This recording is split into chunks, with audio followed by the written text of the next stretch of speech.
nowhere fast. "Slow down, Vince. Damn it, you're gonna wreck before we get there." Vince's eyes were full of confusion mixed with rage as he sped through traffic. "Slow the hell down." The man sat up in his seat with his left hand gripping the seatbelt across his chest as he viciously slammed his right palm down on the dashboard.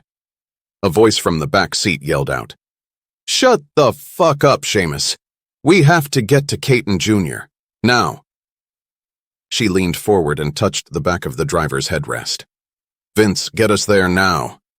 Vince remained focused and kept at it as the car sped around the corner. They come to a halt. A large crowd of violent people populated the road as they all viciously attacked one another out of fear of what the next person may do to them. Stores were being looted and vandalized, cars smashed, some flipped over, and some burned out of pure rage. Behind a wrecked parked car lay a young lady holding a child. The young woman who occupied the vehicle with Vince and Seamus noticed the bloody woman lying stiff, with the child slightly fighting for freedom from her grasp. She directed Vince's attention toward the motionless lady with the child. Seamus noticed and couldn't think of anything other than helping the lady. "Holy shit, she got a child, Vince," Seamus yelled out as he reached for the door handle. "Smash!" He was stopped by a baseball bat crashing through, shattering the passenger window. Glass smashes against Seamus's face and chest and falls onto his lap. "What the hell?" Vince panicked, and the young lady in the back seat let out a quick, loud gasp as she jumped surprisingly to the sound and sight of the bat smashing through the window. Vince quickly put the car in reverse and stomped on the gas. As the car reversed, they all flinched at the sound of the bat smashing into the car's windshield. "Stop the car," Seamus demanded. The door on the passenger side opened, and Seamus jumped out without any hesitation. He landed with his arms tucked and legs straight out together. He rolled 3 times before stopping and landing flat on his stomach. Vince noticed the bat holder was now focused on his friend. As the man started charging towards Seamus, Vince slammed on the brakes. Seamus noticed the man was holding the bat up high, standing over him. As the bat came smashing down with bone-breaking force, Seamus rolled closer toward the batting attacker, used a scissor leg takedown, and instantly went for a full mount. 2 swift blows to the forehead put the batter to sleep. Seamus lifted his head and noticed 2 more attackers rushing him holding weapons. One holds a 2x4, and the other wields a bloody knife. To the left of Seamus, the guy holding the 2x4 was closer by at least 3 feet. Seamus glances at the bat which lies there beside the unconscious man. Quickly he dismissed the idea, knowing the damage his body alone could cause without coming to a complete stop. The man in motion swung the 2x4 at Seamus's head.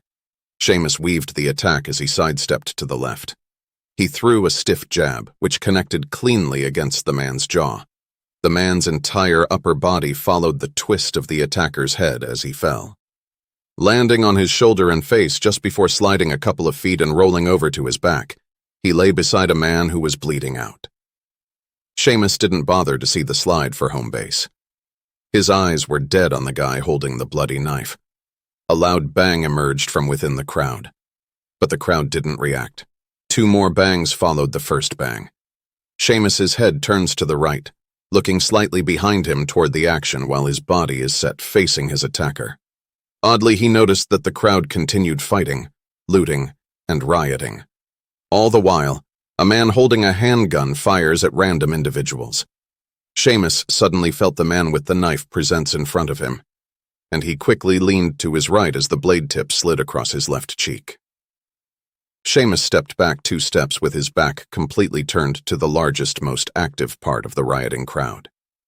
The man looked as if he was death itself, and what he held in his hand was most certainly the cost of a few. "You ready to die, boy?" The man smiled in a sick, tormented way. Then he continued with his threat. "'Cause Lord knows I'm ready to kill you." He ravenously leaps at Seamus with the knife held high, blade underhanded.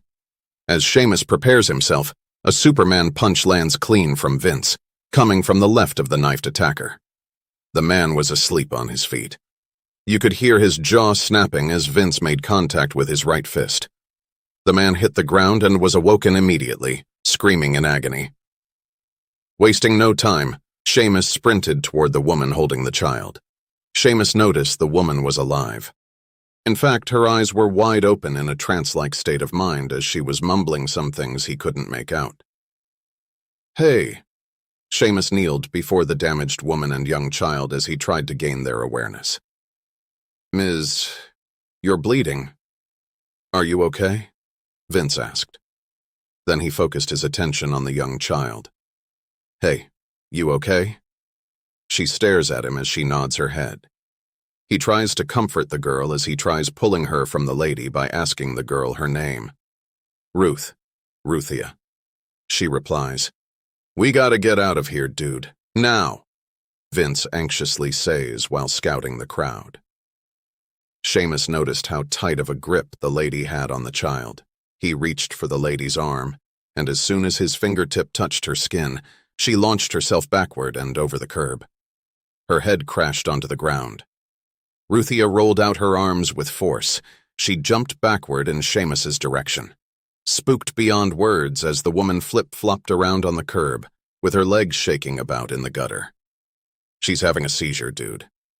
Vince's voice was full of ignorance about how to help someone who was actually experiencing a seizure. Seamus stepped past the little girl to aid the woman. At that moment, shots were fired as Seamus fell over to the right out of harm's way.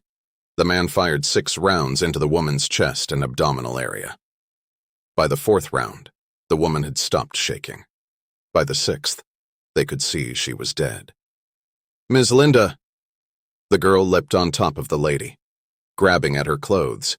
Seamus and Vince both turned to the man. "What the hell?" They both argue simultaneously. Seamus takes a step towards the armed man as he blurted out, "You just shot a woman having a seizure." The armed man turns the gun in Seamus's direction. "You haven't seen it?" The man questions their behavior in a soft, gentle voice.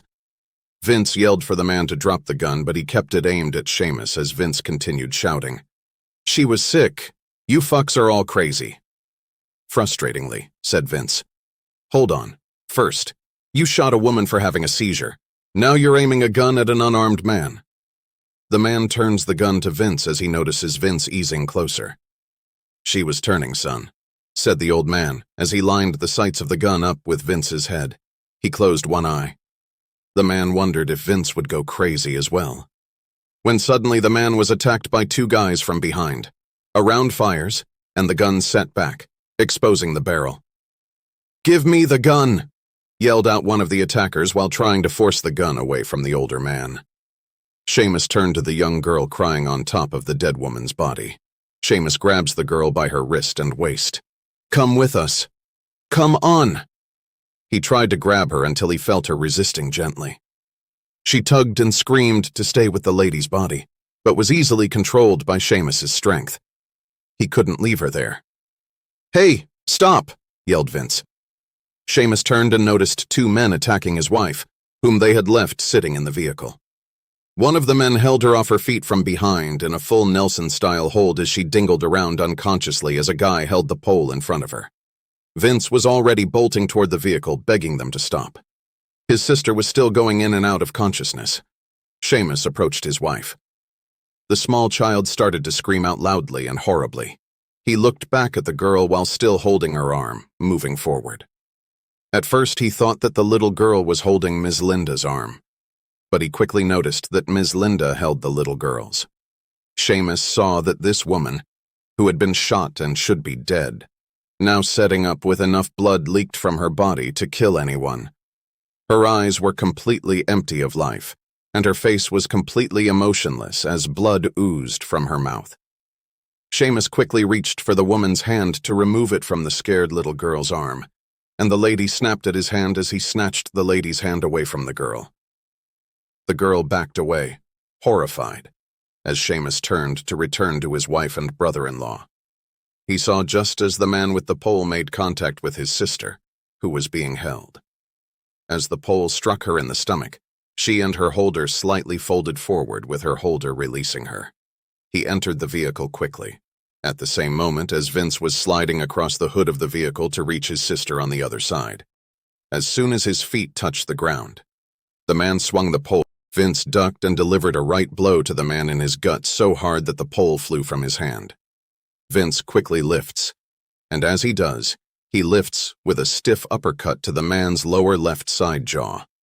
Before the man's body lifted, he was instantly unconscious, and the vehicle skirted off once his body was in flight. Vince ignored his car being taken, and he grabbed his sister, who was hurting and wheezing on her knees, to comfort her. "Are you okay, Mira?" Vince inquired. "Fuck! Amira! You okay, Mira? God damn it! Is she okay, Vince?" Seamus questioned frustratedly as he arrived with the little girl tagging along. The little girl's gaze was still on Ms. Linda, who was now up on her feet, lurching in their direction.